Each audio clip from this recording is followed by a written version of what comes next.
The summer is generally a time where we don't see a lot of major PlayStation 4 game releases. However, there are a lot of compelling new games coming this summer, and that's what I want to highlight in today's video. Specifically, 10 new PlayStation 4 games coming this summer you guys should know about. Now, just to cover a couple of things, we're only going over 10 games. There's actually more games coming, and chances are, in the future, more games are gonna be announced and then they're gonna come out sometime in the summer. Also, I know that summer kicks off on June 21st and then it ends on September 23rd. That's just the arbitrary window. What I'm looking at is games from that early June period until late August, early September.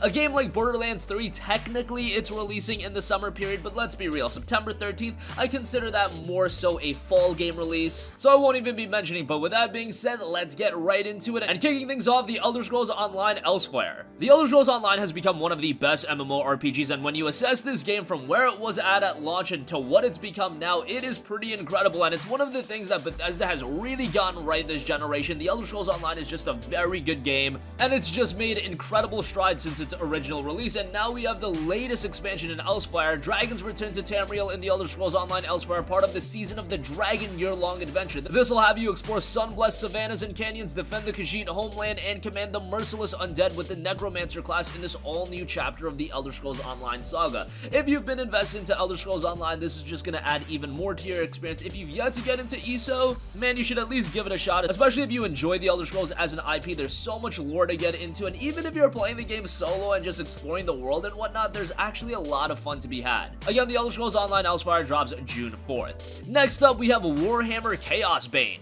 Warhammer Chaos Bane is set in a world ravaged by war and dominated by magic. You are the last hope for the Empire of Man against the Chaos Hordes. Playing solo or with up to 4 in local or online co-op, choose a hero from 4 character classes with unique and complementary skills, and prepare for epic battles wielding some of the most powerful weapons of the old world. Now, this is a game you should definitely be playing with a couple of friends, and obviously there can be some resemblance made to games such as Diablo and whatnot. This is touted as the first hack and slash set in the Warhammer fantasy world, told through an all-new story written by Mike Lee and featuring a soundtrack composed by Chance Thomas. Visually, it looks great, and if you're a fan of the Warhammer IP, there's going to be a lot to like out of Chaos Bane. Again, it drops June 4th. Next up, we have Crash Team Racing Nitro Fueled. Crash has been making waves ever since the release of Crash the Insane Trilogy, and with that game doing so well commercially, you know that Activision wanted to dig up Crash once again, and now we have Crash Team Racing Nitro Fueled. Like the original Crash Team Racing, Nitro Fueled is a racing game featuring characters from the Crash series, and you must avoid obstacles and navigate through the various tracks to reach the finish line.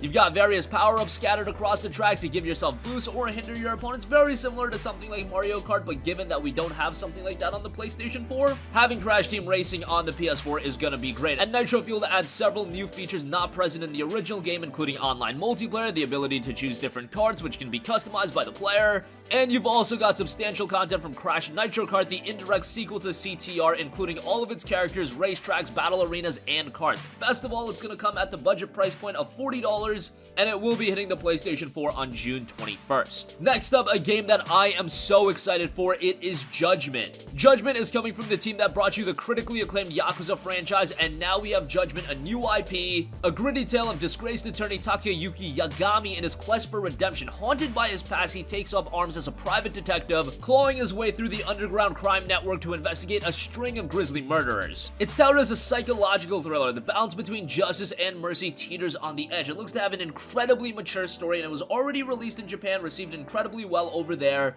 Had some controversy recently. We had a little bit of skepticism on whether or not this game was actually going to come to fruition, but Sega put that skepticism to rest. The game will be coming, and it's shaping up very nicely. This one also going to have English voiceovers. I know for a lot of you guys that are familiar with Yakuza, you're going to want to play with the Japanese voiceovers. However, for the game to resonate with a more mainstream audience, I think that was a great decision to add English voiceovers as well, and Judgment will be hitting the PlayStation 4 on June 25th. It should be added that if you buy the game on the PlayStation Store, you'll actually get early access to the game on June 21st, so I did want to make note of that. Next up, we have Dragon Quest Builders 2. Dragon Quest Builders has been one of the great new IPs by Square Enix in recent memory. It's an action RPG sandbox game, and it's got the Dragon Quest skin to it, but it doesn't play anything like your typical Dragon Quest game. It's just Dragon Quest by theme alone, and Dragon Quest Builders 2 centers around a group called the Children of Hargon, whose goal is to ensure that all builders are eliminated and that no one be allowed to create anything. Obviously, DQ Builders has a big emphasis on the creation elements, and Dragon Quest Builders 2 is going to retain all of the charming elements that the series is known for.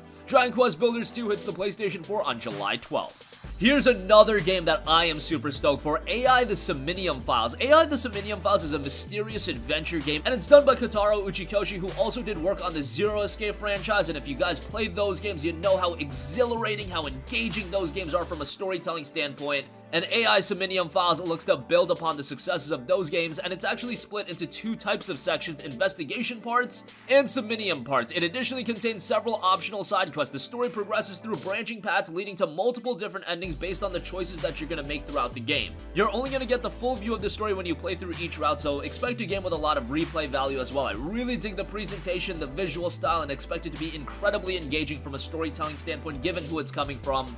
And I think this has a lot of potential to surprise a lot of people over the summer, especially considering it's coming out in a window where there's not a lot of big games surrounding it. I think AI the Somnium Files is going to take the gaming world by storm. We'll see. Maybe I'm hyping it up a little bit too much, but I have high expectations for this one. Somnium Files drops on July 25th.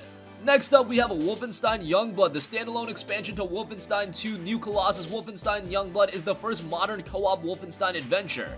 The game is set 19 years after the events of Wolfenstein 2. BJ Blazkowicz has disappeared after a mission into Nazi-occupied Paris. Now, after years of training from their battle-hardened father, BJ's twin Jess and Sophia Blazkowicz are forced into action. Team up with a friend or play alone. I'm telling you guys, you're probably going to want to play with a friend considering that co-op is such a big emphasis in this game. You'll level up, explore, and complete missions to unlock new abilities, weapons, gadgets, cosmetics, and more to complement your playstyle and customize your appearance. And while this game is being seen as more of a budget experience, it's being released at a budget price point of $30. Wolfenstein Youngblood is said to feature the most open-ended Wolfenstein experience to date, from a new base of operation located deep in the heart of the Paris catacombs. Plan how and when to attack and dismantle the Nazi regime. I also want to note that there is a deluxe edition being released for the game. It's $40.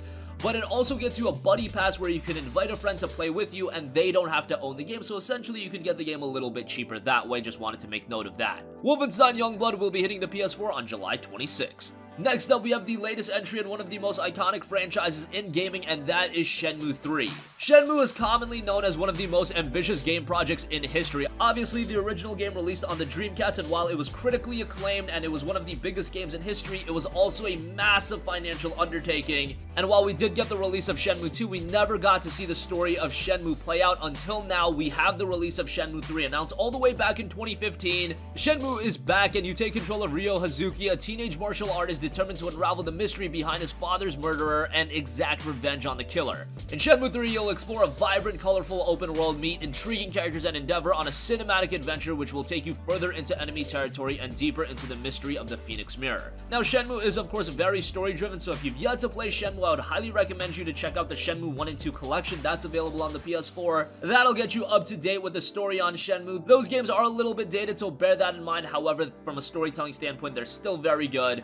And Shenmue 3 will be dropping on August 27th. Next up, we have a game that I'm a little bit skeptical on, but I'm very cautiously excited, and that is Control. Now, Control is coming from the studio Remedy, and if you're a PlayStation 4 exclusive guy, you might not know who Remedy are, considering that they've worked on a lot of Xbox One and Xbox exclusives in general, games like Alan Wake, games like Quantum Break, and now we have Control, their latest big budget title that's also coming to the PlayStation 4. This title is also being ran on Remedy's proprietary Northlight engine, much like Quantum Break, and from a visual and gameplay style, I can see a lot of comparisons to Quantum Break, which is good and bad. It's not like Quantum Break was this breakthrough game. It had some interesting elements. But in the case of Control, it seems like not enough people are talking about the game, and from a storytelling and presentation standpoint, I do find the game to be rather compelling. In the case of Remedy games, they are a little bit on the shorter side, so I think for that $59.99 price point, it's going to be a little bit of a hard sell to some people. However, if you want a quality single-player game, I absolutely think Control is going to be that. We'll find out how it turns out when it drops on August 27th, the same day as Shenmue 3, so that's when you're really going to start seeing the game releases starting to heat up as we head into the fall period as well.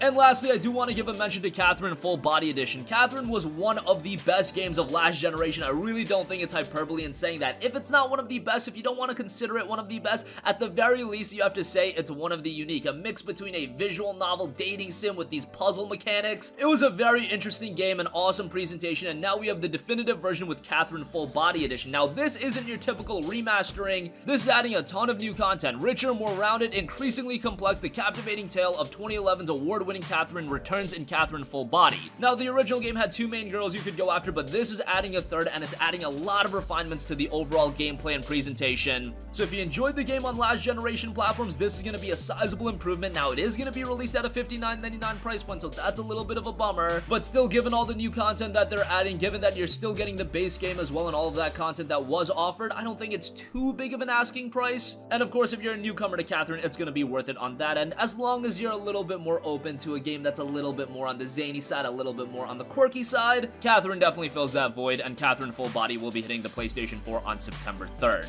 And that's going to conclude this video. Again, these are just 10 games that are coming out this summer, but there are actually a lot more games coming this summer as well. We only have a finite amount of time, but I'm sure we'll do an updated video. We'll take a look at more of those games as we get closer to their release. That's going to conclude this video. Sound off with all of your thoughts in the comment section down below. Thank you for watching, and goodbye. Hey guys, we hope you enjoyed the video, and if you did, make sure to hit the subscribe button, and if you're already subscribed, do us a favor and hit the bell icon. This way you'll be notified whenever we post a new video. That's the best way to keep up with all of our uploads, and we usually try to upload 2 videos a day. And with the bell icon hit, you'll be notified whenever we do upload a video. As always, thanks for watching.